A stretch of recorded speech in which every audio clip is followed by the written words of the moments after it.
the floor to His Excellency Emomali Ramon, President of the Republic of Tajikistan.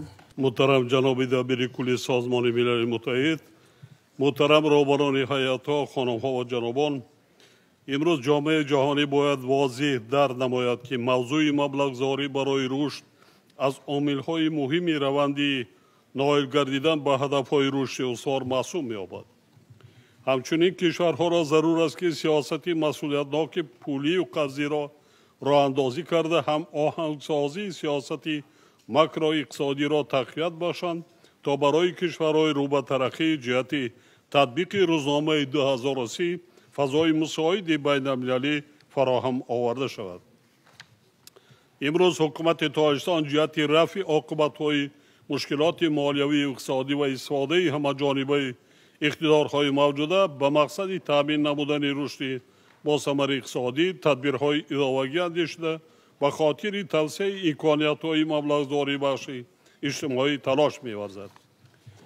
ما چنین می‌شماریم که در برابر روانه کردن مبلغ‌های داخلی فراهمسازی شرایط بین المللی مساعد برای افزایش استحصالات جهت نائل شدن به هدف‌های رشد استوار نقش مهم می‌بازد.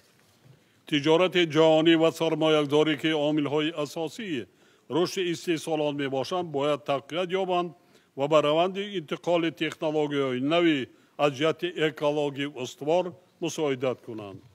پیامدهای منفی خطر و تهدیدهای معاصر به کوشش‌های ما جهت نائل شدن به رشد استوار مانع جدی ایجاد می‌کنند، بخصوص عاقبت‌های منفی تغییریابی اقلیم که در دوام 10 ساله آخر بیشتر به نظر می‌رسند مثال واضح این گفته هاست.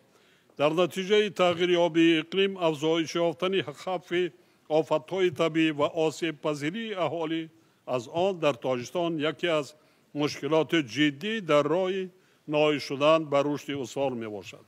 علاوه بر این طی 10 سالهای آخر به طور نظررس آب شدن پیرک‌های تاجیکستان مشاهده می شود که پیامد آن برای تمام منطقه نگرانی کننده است. مسلم است که اندیشیدن تدبیرهای ثمره بخش در سمت تغییریابی اقلیم متعهدسازی کوشش‌های ما را در سطح منطقوی و بین المللی تقاضا می کند. البته گزارش بر رشد اقتصادی سبز سرمایه‌گذاری‌های نظررس را برای رشد انفراستراکچور و استحصال انرژی سبز از منبع‌های برقرار شونده طلب می‌کند. در این سبب جمهوری تاجیکستان برای همکاری مؤثر با شریکان رشد آمادگی خویش را اظهار می‌دارند. تشکر.